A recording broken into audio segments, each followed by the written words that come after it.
Yes. I mean, it all came together too late. And in fact, thinking about what we should have done came together too late. A couple of days ago, I was thinking to myself that we should have run the backup car in the Clash. And that way, we don't want to crash the primary anyway. So we're going to be careful in the duels. And then you don't have to worry about practicing too hard because you'll have already had Clash race. So I was like, man, where was I on that one? And then, all goes well. I mean, last year I finished well in the Clash, so, you could still have a backup.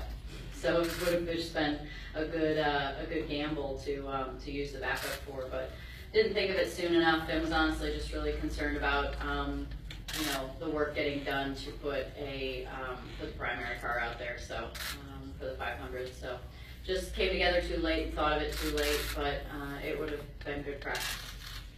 It always is. It's good for these guys too. It's good for everybody. It's not like just because I'm in a new situation it's good. It's just a nice refresher. I mean, when was the first woman in NASCAR? Louise Smith back in what, 50s? Yeah. 50s? Yeah. So it's been 68 years. So I don't know. It depends on if they're interested in racing and if they want to come through. I think that if there's one difference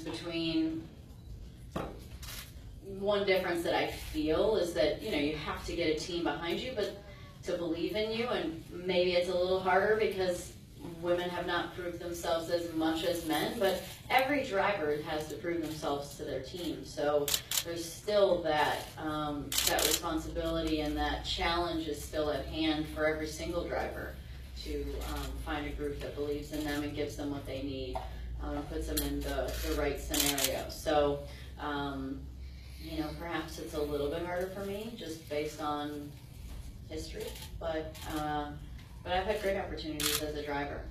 Sometimes I think it's been better than others, but that could probably be said for every single driver out there. Next to Caleb, then to Dinah. Caleb Whistler kicking the tires on that. Players Tribune released your little expose yesterday. What was that kind of reflection like for you in writing that piece? It was funny. It was a conversation that was like, it was kind of fluid, and it really, it was, gave some perspective to the good that I will miss as well as the things I won't miss. I'm very excited to be back at Daytona. Don't ask that question. If I give any recommendation of all the questions that you guys ask this next 10 days, don't ask that one.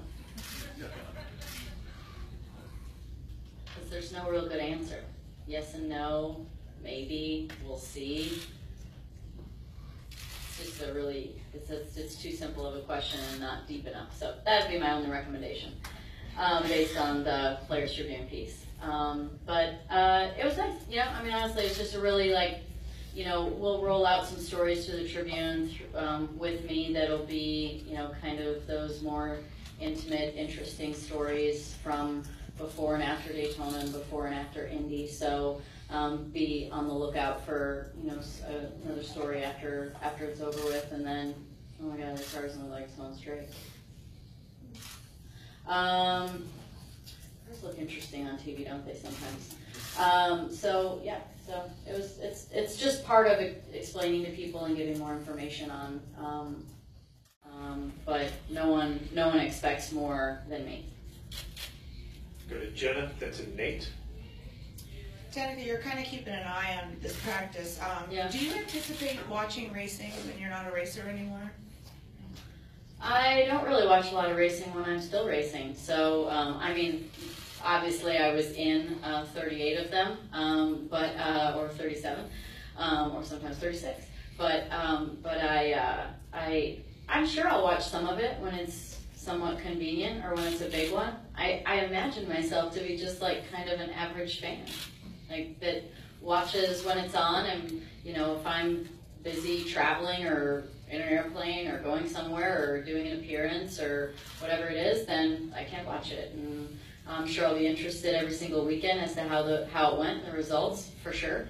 And then when the big ones come along, I'll want to make time for it. So I imagine myself to be like a regular fan, to be honest. Nate? Nate Ryan, NBC Sports. Just to clarify the Clash part of this. So you were eligible for the race. You knew that. Was it a part of the sponsorship package that you guys were offering? No. No. It wasn't necessarily. It was really just to do Daytona and Indy.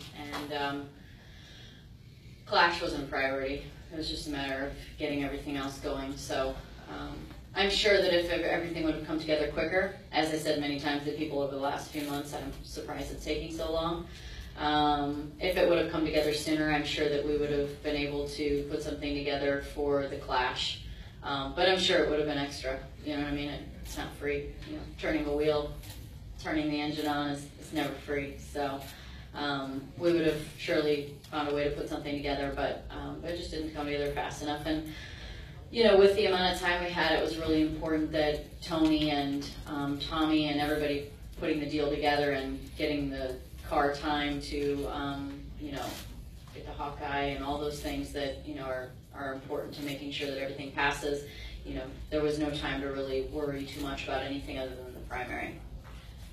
Come up front here to Holly.